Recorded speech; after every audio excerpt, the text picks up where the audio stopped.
வணக்கம். பரபரப்பு மீடியா செய்திகளுக்காக நான் நிரோஷன். ஹெஸ்போல்லா லெபனானில் இருந்து 115 ராக்கெட்களை வடக்கு இஸ்ரேலில் காலை மற்றும் அதிகாலையில் ஏவியது.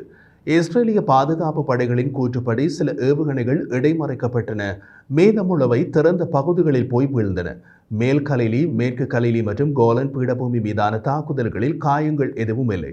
சில ராக்கெட் தாக்குதல்களால் மேல் கலிலியில் திறந்த பகுதிகளில் தீ பரவியதாகவும் அவற்றை அணைக்கும் பணியில் தீயணைப்பு துருப்புக்கள் ஈடுபட்டுள்ளதாகவும் IDF கூறியது. ராக்கெட் வெடித்த சிறிது நேரத்திலேயே லான்ச்சர்களில் ஒன்றை தாக்கியதாக இராணுவம் கூறியது. தாக்குதல்களுக்கு மத்தியில் இஸ்ரேலுக்குள் பல வடக்கு எல்லை நகரங்களில் சைரன்கள் ஒலித்தன. செவ்வாய்க்கிழமை ஹெஸ்போல்லா லெபனானில் இருந்து 75 ராக்கெட்களை வடக்கு இஸ்ரேலில் காலை மற்றும் அதிகாலையில் சரமாரியாக வீசியது.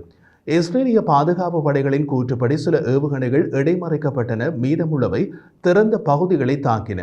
நேற்று பிற்பகுதியில் லெபனானின் கிழக்கு பெகா பள்ளத்தாக்குக்குள் ஆழமான பகுதியில் இருந்த ஹெஸ்போல்லாவின் ஆயுத கிடங்குகள் மீது IDF தாக்குதல்கள் மற்றும் அதற்கு முன்னதாக ஒரு ஹெஸ்போல்லா செயற்பாட்டாளர் கொல்லப்பட்டதற்கு பதிலடியாக இஸ்ரேலிய இராணுவ தளங்களை குறிவைத்து ராக்கெட்களை ஏவியதாக ஈரானிய ஆதரவு குழு ஹெஸ்போல்லா கூறியது.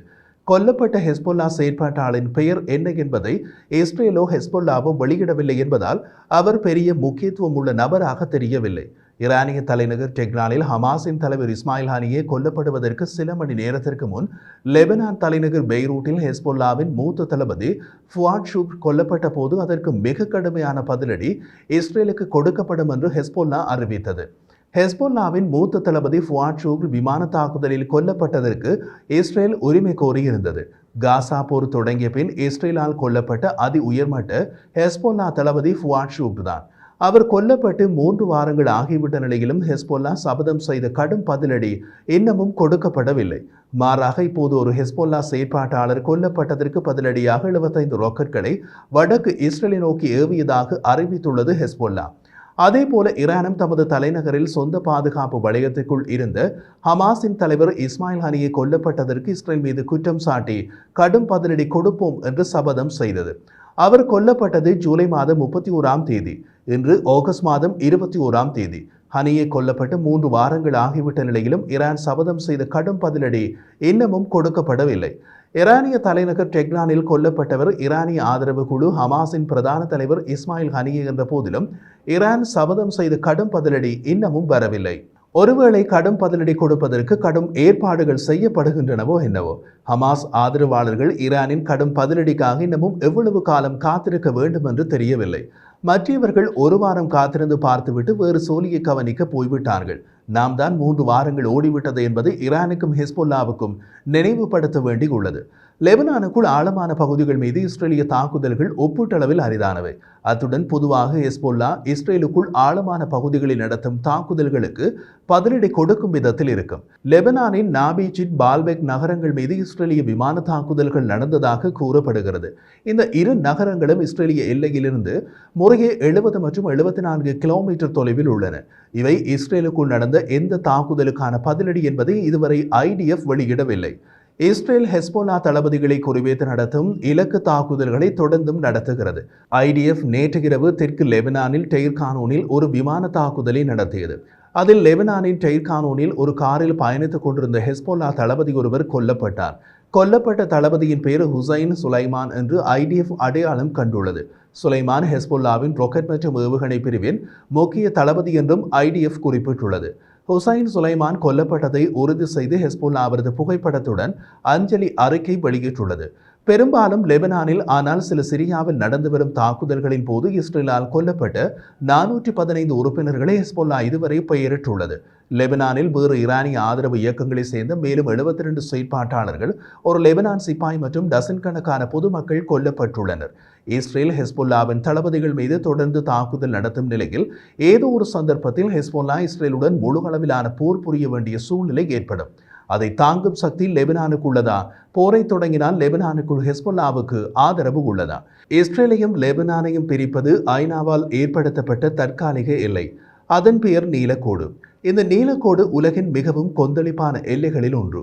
இஸ்ரேலுக்கும் ஈரானுக்கும் இடையிலான சொல்லாட்சிகள் தீவிரமடையும் போதெல்லாம் இஸ்ரேலுக்கும் லெபனானுக்கும் இடையே மற்றொரு போரின் சாத்தியங்கள் அதிகரிக்கும். இருதரப்பின் சொல்லாட்சிகள் தீவிரமடையும் போதே சூழ்நிலை அப்படி என்றால் இப்போது இருதரப்பும் தினசரி தாக்குதல்களை நடத்துகின்றன. எல்லையில் ஏற்படும் லேசான மோதல்கள் ஒரு முழுமையான போரை தூண்டும் என்று முன்பு கூறப்பட்டு வந்த நிலையில் இப்போது நடப்பவற்றை லேசான மோதல்கள் என்று எடுத்துக்கொள்ள முடியாது. நீண்ட காலத்திற்கு பின்னர் முதன்முறையாக இது போன்ற ஒரு போர் பற்றிய வெளிப்படையான பேச்சுக்கள் லெபனானுக்குள் எழுந்துள்ளன. லெபனானியர்கள் அடிப்படை தேவைகளை சேமித்து வைக்க தொடங்கியுள்ளனர். உணவு, எரிபொருள் மற்றும் மருந்துகளை மொத்தமாக வாங்குகிறார்கள். சில மேற்கத்திய நாடுகள் தங்கள் படைகளை லெபனானில் உள்ள தமது பிரஜைகளை வெளியேற்றுவதற்கு தயார் நிலையில் வைத்திருக்கின்றன. அந்த நாடுகள் தமது பிரஜைகளுக்கு சில வர்த்தக விமானங்கள் இன்னமும் கிடைக்கும் போது நாட்டை விட்டு வெளியேறுமாறு எச்சரிக்கை விடுத்துள்ளன. கடந்த 2006 நடந்த இஸ்ரேல் ஹெஸ்புல்லா போரில் குண்டு வீசி தாக்கப்பட்ட ஒரே ஒரு சர்வதேச விமான நிலையமான பெய்ரூட் ரஃபீக் ஹரீரி விமான நிலையத்தில் சமீபத்தில் குழப்பம் ஏற்பட்டது. இஸ்ரேலிய போர் விமானங்கள் லெபனான் வான்வெளியில் தாழ்வாக பறந்து ஒலித்தடையை உடைத்து ஜன்னல்களை அடித்து நொறுக்கின. அதே நேரத்தில் ஒரு இஸ்ரேலிய ஆளற்ற விமானம் தெற்கு லெபனானில் உள்ள பின் ஜபைல் என்ற நகரத்தில் வசிப்பவர்களை ஹெஸ்புல்லாவுக்கு எதிராக திரும்புமாறு அரபு செய்தியை ஒலிபரப்பியது. லெபனானில் உள்ள அனைவரும் 2006ஆம் ஆண்டுக்கு பின் இப்போதுதான் இஸ்ரேலுடன் ஒரு முழுமையான போரின் சாத்தியக்கூறுகள் அதிகமாக இருப்பதாக ஒப்புக்கொள்கிறார்கள். ஆனால் இராணுவ ஆய்வாளர்கள் சிலர் இஸ்ரேலின் இலக்கு ஹெஸ்பொல்லாவை நிரந்தரமாக முடக்குவது என்றால் தற்போது ஒரு போர் அதன் சிறந்த உக்தியாக இருக்காது என்கிறார்கள். கடந்த அக்டோபர் 7ஆம் தேதி காசாவில் போர் தொடங்குவதற்கு முன்னர் ஹெஸ்பொல்லாவுடன் இருந்த நிலையே இஸ்ரேலுக்கு சிறந்த சூழ்நிலையாக இருந்திருக்கலாம் என்று அவர்கள் வாதிடுகின்றனர். 2006ஆம் ஆண்டு நடந்த போருக்கு பின்னர் எல்லை மிகவும் அமைதியாக இருந்தது. போருக்கு பின்னர் லெபனானுக்குள் ஹெஸ்பொல்லாவுக்கு எதிர்ப்பு அதிகரித்து வந்தது. அதற்கு பல காரணங்கள் இருந்தன. என்றும் லெபனானில் பெரிய முதலீட்டாளர்கள் சவுடிகள் தான். ஈரானுடனான ஹெஸ்பொல்லாவின் கூட்டணி சன்னி பிரிவு சவுடிக்கு எதிரானது. ஈரானின் தூண்டுதலில் ஏமனில் இருந்த ஹவுதிகள் சவுடி மீது தாக்குதல் நடத்தி கொண்டிருந்தார்கள். ஈரான் ஹெஸ்பொல்லா கூட்டணி சவுடி இளவரசர் மொஹாமட் பின் சல்மானை கோபப்படுத்தியதில் பல சவுடி முதலீடுகள் லெபனானில் இருந்து வெளியேறின. அதன்பின் பெய்ரூட் துறைமுக குண்டுவெடிப்பு பொதுமக்களை ஹெஸ்பொல்லாவுக்கு எதிராக கோபப்படுத்தியது. அப்போது ஹெஸ்பொல்லா மீது தாக்குதல் நடத்தியிருந்தால் ஹெஸ்பொல்லாவை முழுமையாக முடக்கி இருக்கலாம் என்பது அவர்களது வாதம். அது உண்மைதான். ஆனால் அப்போது அதற்குரிய சந்தர்ப்பம் இஸ்ரேலுக்கு ஏற்படவில்லை. காரணம், லெபனானில் இருந்து ஹெஸ்பொல்லா இஸ்ரேலை தாக்கினால்தான் இஸ்ரேல் லெபனானுக்குள் போரை தொடங்கி இருக்க முடியும். அந்த சந்தர்ப்பம் அக்டோபர் 7ஆம் தேதி தான் ஏற்பட்டது. அதனால் அதற்கு முன் தாக்குதல் நடத்தியிருந்தால் என்ற பேச்சுக்கே இடமில்லை. இஸ்ரேலியர்கள் இப்போது யோசித்துக் கொண்டிருக்கும் ஒரு மூலோபாயம் தெற்கு லெபனானில் ஹெஸ்பொல்லா ஆதிக்கம் செலுத்தும் பகுதிகள் பெய்ரூட்டில் ஹெஸ்பொல்லாவின் கோட்டை என்று அழைக்கப்படும் மேற்கு புறநகர் பகுதி மற்றும் பெகா பள்ளத்தாக்கு ஆகியவற்றில் மட்டுமே தாக்குதல்களை நடத்துவது. இதுவே கூட லெபனானில் ஏற்கனவே நொறுங்கிக் கொண்டிருக்கும் பொருளாதாரத்தை மேலும் சீர்குலைக்கும். அது ஹெஸ்பொல்லா மற்றும் அதன் ஷியா ஆதரவாளர்களை லெபனானின் பிற பகுதிகளில் இருந்து பிரித்து சமூக பதட்டங்களை அதிகரிக்கும். இது உள்நாட்டில் ஹெஸ்பொல்லாவை செயலிழக்க செய்யும் என்று இஸ்ரேலியர்கள் நம்புகிறார்கள். லெபனானில் 69.3% முஸ்லிம்கள் உள்ளார்கள். அதில் 32% ஷியா மத பிரிவினர். இஸ்ரேலின் முன்னாள் துணை தேசிய பாதுகாப்பு ஆலோசகர் எரான் லெர்மன் கூறிய போது பெய்ரூட் குண்டுவெடிப்பு மற்றும் சிரிய போரில் சன்னிகள் கொல்லப்பட்டதில் இருந்து லெபனானில் நிறைய பேர் ஹெஸ்பொல்லாவுக்கு எதிரான நிலைப்பாட்டை எடுத்துள்ளனர். இஸ்ரேலியர்களுக்கு லெபனான் மக்களுக்கு எதிராக விரோதம் எதுவும் இல்லை என்றும் ஒரு முழுகளவிலான போர் நடந்தாலும் லெபனான் உள்கட்டமைப்பை தாக்காமல் இருக்க இஸ்ரேல் முயற்சிக்கும் என்றும் ஹெஸ்பொல்லாவுக்கு எதிரான லெபனானியர்கள் நம்புகிறார்கள் என்று கூறினார். இது லெபனானில் உள்ள ஹெஸ்பொல்லா மீது போரை தொடங்கினால் தமக்கு சாதகமான அம்சமாக இஸ்ரேல் பார்க்கிறது. அதாவது மக்களின் முழு ஆதரவு இல்லாத ஒரு நாட்டிலிருந்து ஹெஸ்பொல்லா போர் புரிய வேண்டும். அதனால் தான் இஸ்ரேலிய இராணுவம் தமது வடக்கு எல்லையில் போருக்கு தயார் நிலையில் உள்ளது.